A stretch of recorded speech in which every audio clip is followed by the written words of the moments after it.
welcome to the second floor of the Duncan Student Center for this end of January edition of Shamrock Sports on NDTV alongside Ben Rohr.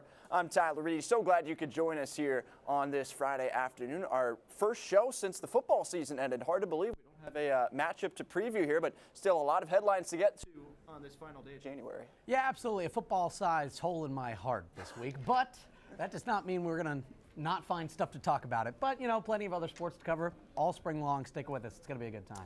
Right, and the big piece of news right out of the gate, Notre Dame, reportedly, as of Wednesday afternoon, has filled the vacancy at defensive coordinator position after Al Golden moved on to the Cincinnati Bengals in the same role, the NFL level. Chris Ash, the Rutgers head coach of 2016 to 2019, reportedly will be the next in line for that defensive coordinator position under soon-to-be fourth-year head coach Marcus Freeman. Ash has defensive coordinator experience going back to his days at Wisconsin, Arkansas, Ohio State, and Texas. He spent his last 4 years in the National Football League in the Las Vegas Raiders. This past year in 2024, serving as a scout for the Jaguars in the A. We'll toss it now over to our panel for more on how this new hire impacts Notre Dame football and their outlook going into 2025. Here's Ben Rohr with Noah Cahill. Thank you, Tyler. Yep, I'm joined by Mr. Noah Cahill, Michael the Minnow Fishburne, here to talk about the new hire. So, gentlemen, we just heard Tyler's beautiful intro on Chris Ash. What do we think of him? Well, Ben, I'm really optimistic.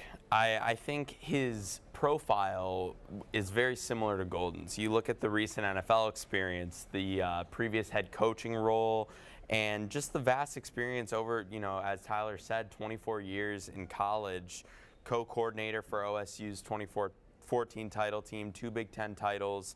He is also kind of that under-the-radar status, similar to Golden before his hire.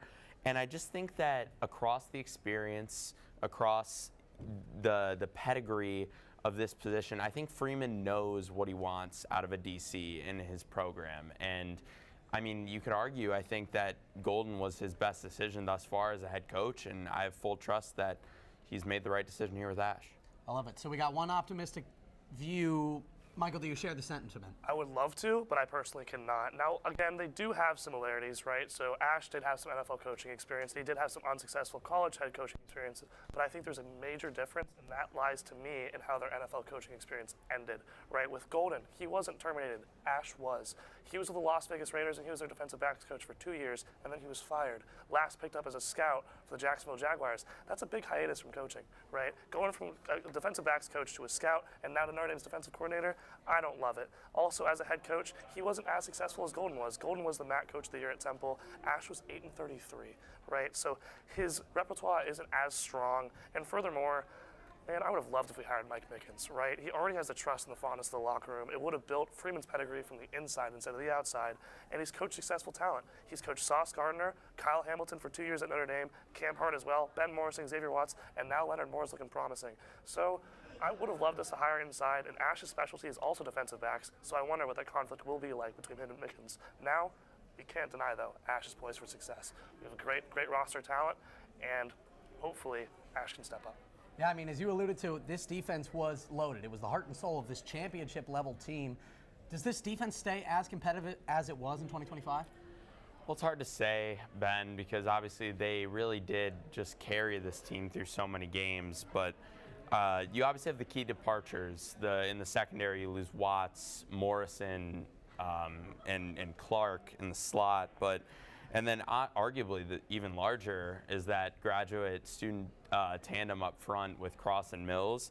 However, you once again see Freeman's philosophy of minoring in the transfer portal to fill needs. And that, you know, I think Devontae Smith, full-time starter at Alabama, really speaks to where this program's at, that they're able to poach a starter from the Crimson Tide. And then Jared Dawson, 4 years at Louisville, going up against Power 4 competition. His pass rush win rate was 9.4% compared to Cross's 9.3%. And even more impressive, his run stop rate at 7.8% was better than Mills's 5.3% and Cross's 4.8%. I think he can provide similar production at the position. Is he going to fill that entire gap on his own? Likely not, but it's one step in the right direction to filling those gaps. Yeah. To me, the heart and soul of this defense lies in the linebackers. Like I said, Golden was a linebacker specialist, and he built this piece of our defense from the ground up. In 22 and 23, he was a linebackers coach on top of being the defensive coordinator. And those years, we had Jack Kaiser, who just left us. We also had J.D. Bertrand and Maris Leofau. Now, I'd like to show you some stats between them two, because I think they are very similar to Drake Bowen and Jalen Sneed. In 2022, before Bertrand and Leofau really stepped up, Bertrand had 82 total tackles, 45 solo, and 37 assisted. Leofau, remember this stat per se, he had 51 total tackles, 22 solo, and 29 assisted. Now, Bowen last year, hopefully before they step up this next year, Bowen had 78 total tackles, 40 solo, and 38 assists. Sneed, 51 total tackles, 22 solo, and 29 assisted. The exact same stat line that Maris Leofau put up in 2022. So what I'm hoping is these guys can step it up before 2025. Yeah, really interesting. And, schedule, big news, just came out. What are we circling with the red pen early here, guys?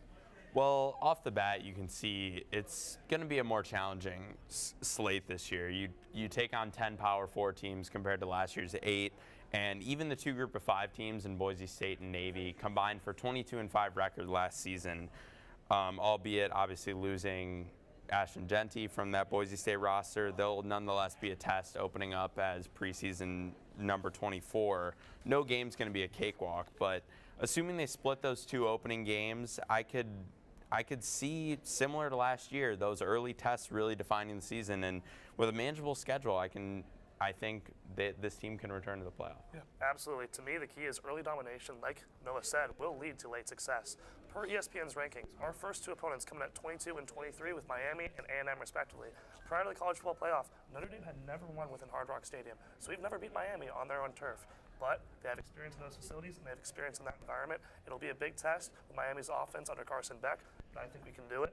Now, there's a big potential Game 2 slump that I don't think enough people are talking about. We're bringing A&M to our home turf. It's a very physical team, very strong front 7. It's going to be much tougher than IU was this past year. So let's see if the Irish can pull it out. Yep, definitely a lot to watch, and we will keep you covered all spring long in the football team. Thank you, Noah. Thank you, Michael. Now we're going to throw it over to Tyler Reedy, who's going to talk you through the Virginia Tech big win for the women's basketball team last night. Tyler. Well, thank you, Ben. It is a late winter Friday edition of Shamrock Sports, which, as usual, means we've got a Notre Dame women's basketball game to recap, and that, of course, is the case here this week as the 3rd-ranked Irish traveled to Blacksburg, Virginia to take on the Hokies of Virginia Tech inside Castle Coliseum last night and scored a big win, 77-61. Notre Dame looking for its 13th straight win in an ACC semifinal rematch. The Irish claimed the season series, winning both games against the Hokies last year, and started nicely. Olivia Miles to Hannah Hidalgo, star guard to superstar guard for 3, and the Irish have the first points. But Virginia Tech hit 3 of its 4 3-pointers on the night in the first quarter alone. Lonnie White got it started, tying the game at 3. Then it was Carly Wenzel, same spot, same result. 6-5 Virginia Tech early, and finally Karis Baker, who doubled last night at the top of the key, makes it 9-5. Matilda Eckwood at an and 1, and Virginia Tech off to a good start, challenging the Irish early, leading 12-7. That lead would stretch eventually to 16-9. But Notre Dame closed the gap as Olivia Miles let loose a quick release 3 to make it 16-12. She'd score 15 points on the night, and then it's Grand Theft Hidalgo doing her thing. The steal, the sprint, and the score through some contact. Notre Dame closing in within 2 points, and just near the end of the first quarter, Hidalgo would strike again, and the Irish would enter the second quarter of play down 21-18. Maddie Westbeld got Notre Dame all the way back in it. That 3-pointer brought the Irish within 4 after a 7-point Hokie lead. And then Westbell, the grad student from Kettering, Ohio, drilled a mid-range jumper from the elbow. Notre Dame within 2 points. She goes back on the defensive end of the floor and denies Carly Wenzel with the drive down the left edge of the paint. Huge block out of bounds. Notre Dame grabbing momentum, and it's Sonia Citron all alone on the corner 3, set up by Hidalgo to tie the game at 26-26. Notre Dame, from there, would go on an 8-0 run late in the first half as Hannah Hidalgo pried away another steal at midcourt and took it down herself en route to a 30-point night. She'd set up Leah King for a go-ahead jumper to make it 32-30, and Liza Carlin, the grad transfer from Marquette, back-to-back buckets late for the Irish. She'd score 12 points on the evening and have Notre Dame up at halftime, 36-32. out of the break, Hannah Hidalgo outscored Virginia Tech 16-14 in the third quarter alone. A three from the corner, then the jumper from outside of the lane, then another three on Kassan Prosper setup. She's making it rain in Blacksburg, and Notre Dame's taking command at Virginia Tech. There's another strong drive from Hidalgo. Notre Dame up 55-39 at that point, and Leatu King, who had 12 rebounds with the late stick back near the end of the third quarter. Irish fans love it. They go into the final frame ahead 59-46. Virginia Tech would maybe have a chance with that three from Matilda Eck. They're hanging around, but then Liza Carlin, the dagger from up top.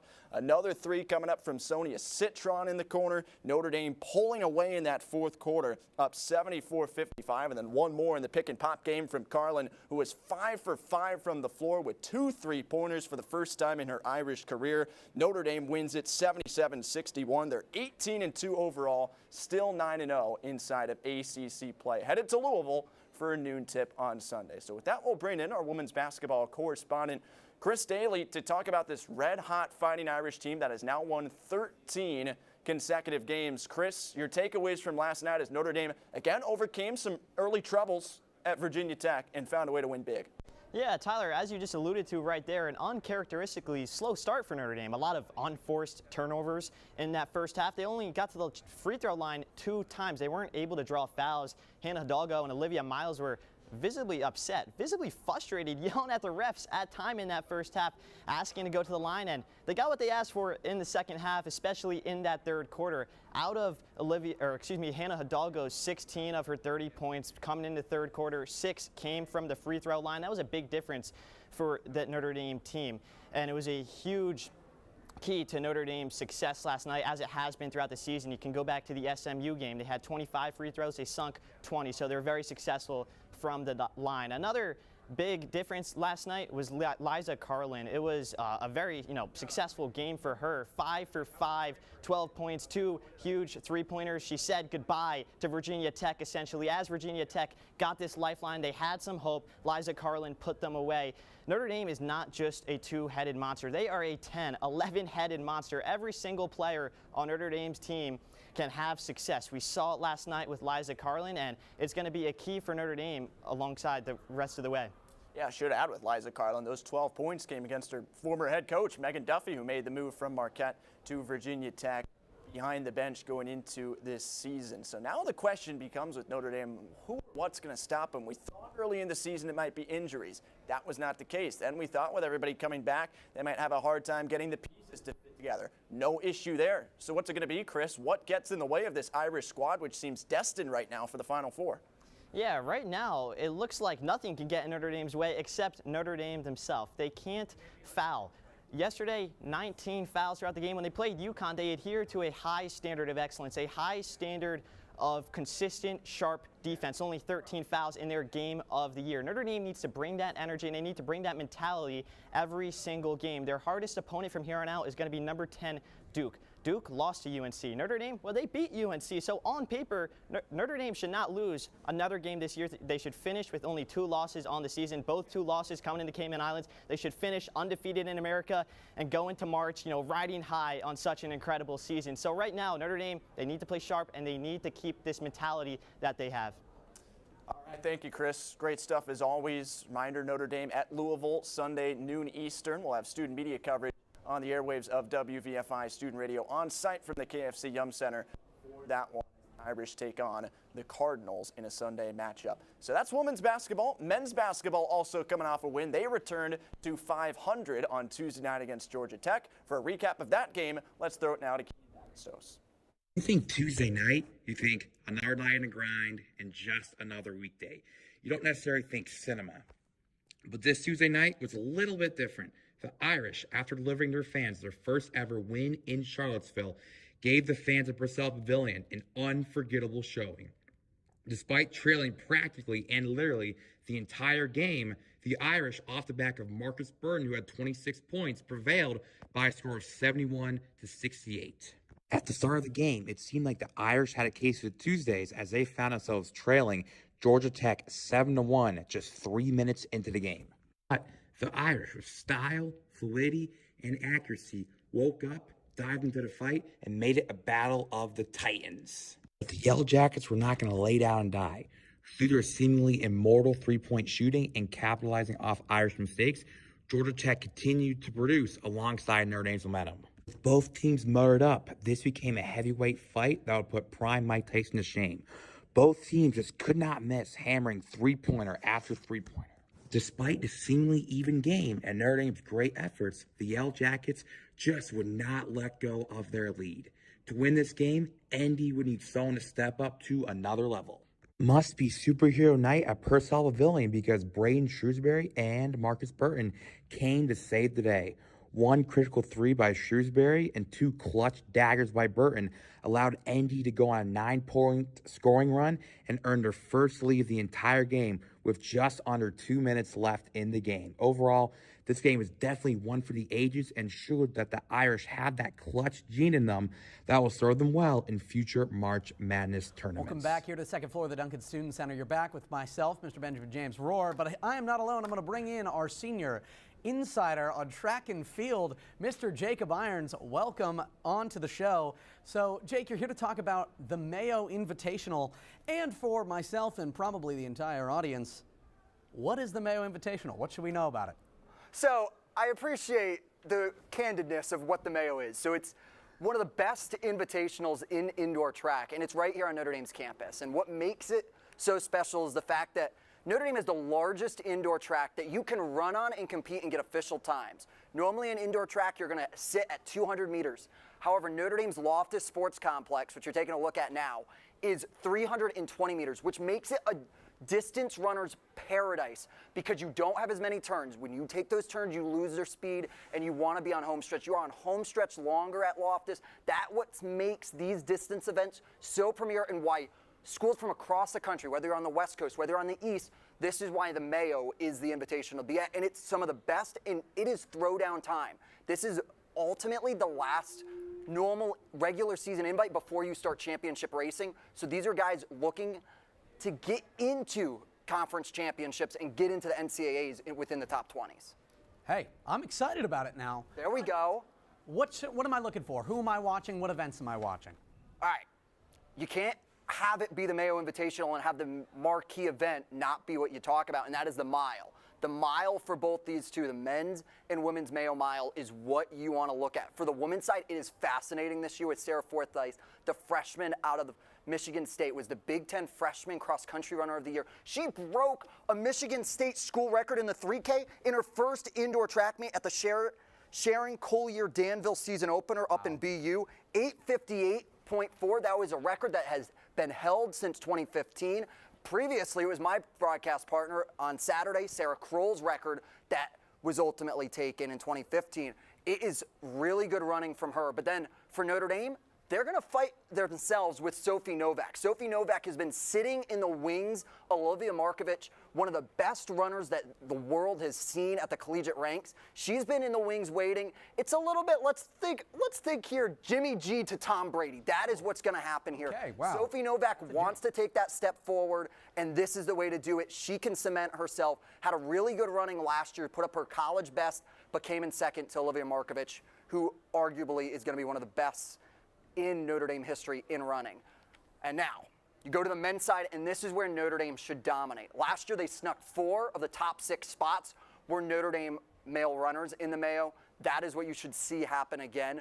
However, it's going to be Dalen Ackley. He is primed and positioned to go out and win. His best collegiate mile was last year in 2024, the week following of February 9th, where he threw down a 3:58. We're looking right now, and if you're in the running world, what is that benchmark? This is like 50-50. Can you throw under 4 down on the track? And that's what Notre Dame should have with Dalen Ackley. He should go with 3:58 as his personal best. I'm assuming 3:56 is where he's going to get tomorrow. It's the question how many guys he can string with him to get under that line. It's really going to be interesting, but Notre Dame should run away with those distant events. It's going to be a fun day of track, but really it's the distant events that really ring home. Awesome. Thank you, Jake. Super exciting. Everyone keep your eye out on the Meyo Invitational this weekend. We are going to take a quick break here on Shamrock Sports, but we will be back to take it away. No ball? Let the seasoned ball knowers at Shamrock Sports get you up to date on all things ball around Notre Dame. Shamrock Sports airs 3:30 p.m. every Friday right here on NDTV. Go Irish.